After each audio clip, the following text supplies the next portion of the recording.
meditation called Soulmates.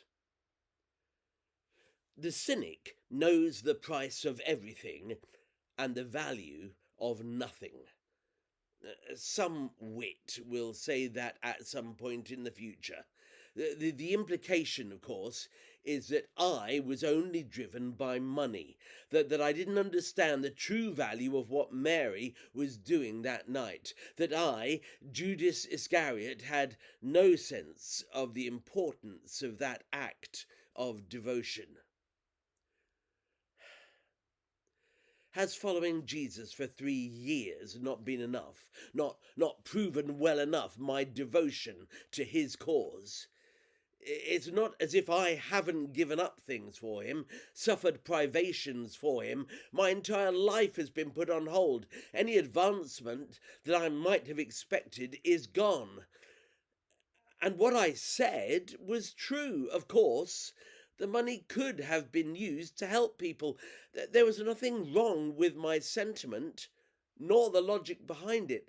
That perfume was enormously expensive, a year's wages. Think of how many people that could have helped. But of course, you will say, was that the only thing going on? The only reason that you were cross? And of course, it wasn't. We'd had a lovely meal up until that point. Good friends, all male, of course, enjoying food and good banter. It was convivial. The women serving us, as is only right. So when Mary broke into the event, it was an unwelcome distraction. Suddenly, it all became about her and her so-called act of devotion. Well, it was embarrassingly intimate. I mean, I hardly knew where to look. Not only did she wipe that evil-smelling perfume all over his feet, but then she dried it off with her hair. Her hair, for goodness sake. Did she have no sense of decorum, no idea of what might be appropriate in these circumstances? There are those who will say that she got it right and I got it wrong, that deep acts of costly, intimate devotion are important. That somehow she was more attuned to the emotion of the moment, to what Jesus needed.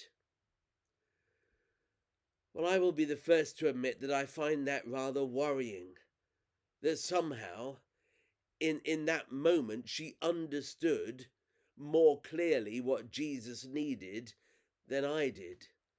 That her emotional maturity was somehow more finely tuned than mine. That for all our dinner table banter, I had somehow completely missed what was needed and wasn't prepared to go to the lengths that full devotion needs. Yes, I do find that disturbing.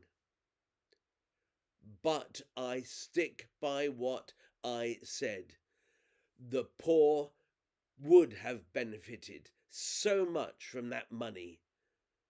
And money, after all, is important.